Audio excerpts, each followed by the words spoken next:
කොරියාව මෙහෙම දෙකට වෙන් වෙලා තියෙන්නේ කියලා දන්නවද? අතීතයේදී කොරියාව කියන්නේ තනි රටක්.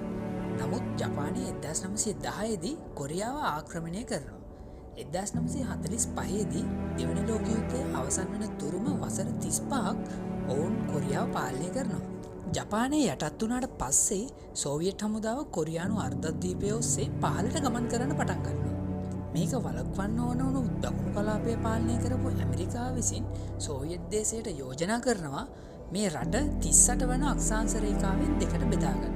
ඒ අනුව උතුරු කොටස සෝවියට් දේශයත් දකුණු කොටස ඇමරිකා එක්සත් ජනපදයත් පාලනය කරන්න පටන් ගන්නවා.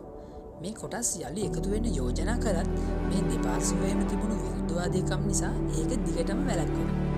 පස්සේ මේ කොටස් දෙක දකුණු කොරියාව හා උතුරු කොරියාව කියලා ස්ථාපිත වෙනවා. 1950 අවුරුද්දේදී උතුරු කොරියාව විසින් දකුණු කොරියාවට යුද්ධ ප්‍රකාශ කරනවා. ඔවුන් දකුණු කොරියාව ආක්‍රමණය කරගෙන ඉදිරියටම යනකොට දකුණු කොරියාව ඇමරිකාවෙන් උදව් ඉල්ලනවා. ඒ අනුව ඇමරිකාවෙන් සහ එක්සත් ජාතීන්ගේ හමුදාවන් ඇවිල්ලා උතුරු කොරියාව චීන දේශ සීමාවටම සීමා කරනවා. අන්න එතකොට උතුරු කොරියාව චීනයෙන් සහාය ඉල්ලනවා. චීනය උතුරු කොරියාවේ සහායට යුද උපකරණ සමග සෙබළුන් මිලියන 2ක් ඔවුන්ගේ සහායට යවනවා. මේකට අවිහා ගුවන් සහාය මගින් සෝවියට් දේශයත් උදව් කරනවා. ආයෙත් පසුබසින ඇමරිකන් හමුදාව 38 වන අක්ෂාංශ රේඛාවටම සීමා වෙනවා. දෙපැත්තටම කිසිම වාසියක් නැතුවම මේ කොරියානු යුද්ධය අවසන් වෙනවා.